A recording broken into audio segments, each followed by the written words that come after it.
Bonjour chez vous, comment vous allez? Je suis sûr que vous êtes encore ravis, très ravis de vous rencontrer dans ces temps de délivrance. Savez-vous que l'envoûtement est une pratique très répandue en plein 21e siècle? Savez-vous cela? Mais cela s'est fait en plein jour et curieusement, même dans nos télévisions, dans des maisons, avec des amis. Et c'est quelque chose que les hommes utilisent avec une perfection qui m'étonne. Savez-vous que le mot envoûté voulait dire aussi charmer? Savez-vous que le mot envoûté voulait dire aussi troubler? L'envoûtement est en train de viser premièrement tes pensées. Cela veut dire que l'envoûtement vise à troubler tes pensées, à troubler tes sentiments, à charmer tes pensées, à charmer tes sentiments. Deux choses très compliquées. Pourquoi simplement les sentiments et les pensées? Parce que les sentiments nous amènent à faire des choses, à agir. C'est ce qui fait que l'homme peut faire de bonnes choses. Exemple, l'amour, la haine, toutes ces choses amènent des actions. Et la réflexion permet à l'homme d'analyser pour décider.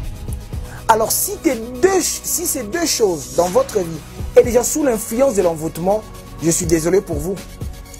Voici comment le charme que nous voyons actuellement. Il y a premièrement des questionnements.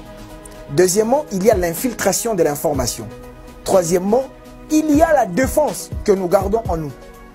Une personne qui subit le charme, c'est-à-dire on l'amène quelque chose qui est beau, qui est très sensible, donc qui est semblable par des questions qui amènent à un raisonnement logique selon les hommes.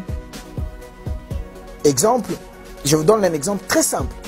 Très simple, Ève, dans le jardin, le serpent vient le voir.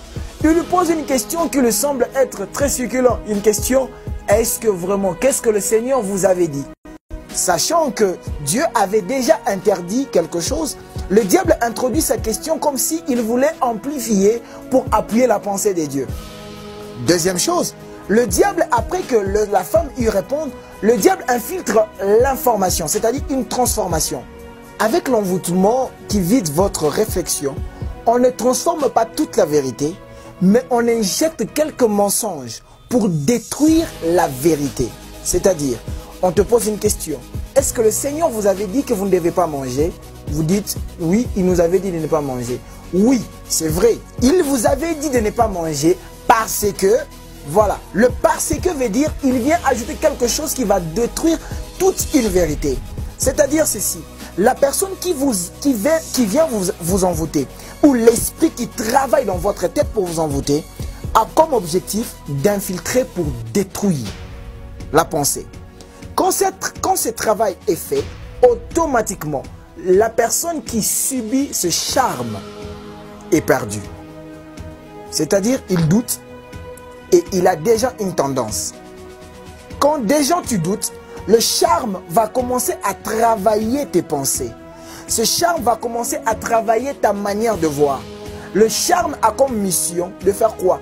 À changer même ta manière d'écouter. La Bible dit, Ève vit que l'arbre était bon à manger. Combien d'entre nous, un péché était très désagréable il y a quelques mois, mais après avoir subi l'infiltration, le questionnement, la destruction de la vérité, ce même péché qui était très désagréable devient agréable. Tu avais des problèmes, tu ne supportais pas faire l'impudicité.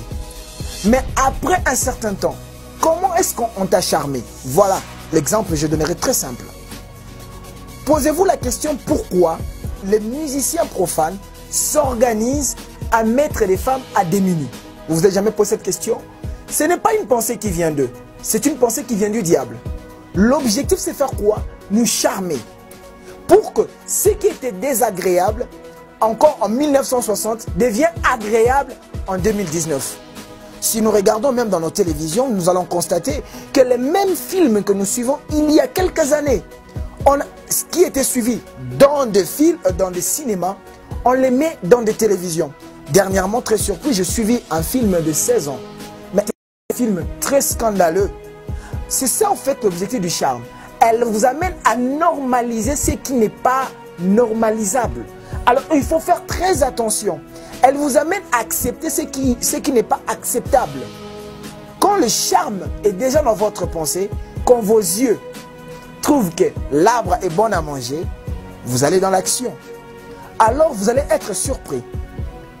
Vous allez être surpris en suivant cette vidéo que le matin, le questionnement que tu avais était juste le fait de l'envoûtement.